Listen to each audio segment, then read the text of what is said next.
জীবন, মরণ এবং সময় ক্ষণস্থায়ী। এটা কারোর জন্য চিরস্থায়ী হয় নাই, হবেও না।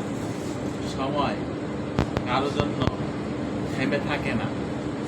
জীবন কারোর জন্য অপেক্ষা করে না। মরণ কাউকে কখনো ছাড় দেয় নাই, দিলেও না। টাকা দিয়ে মরণ আটকানো যাবে না।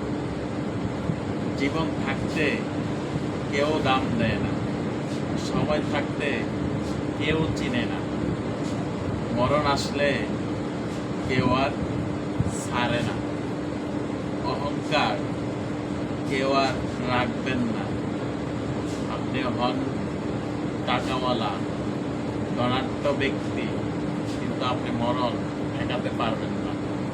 মানুষ মাত্রই মরণশীল, মরতে আপনাকে হবেই। মরণ আপনার অনিবার্য, হবেই মরণ, এটা মনে রাখবেন।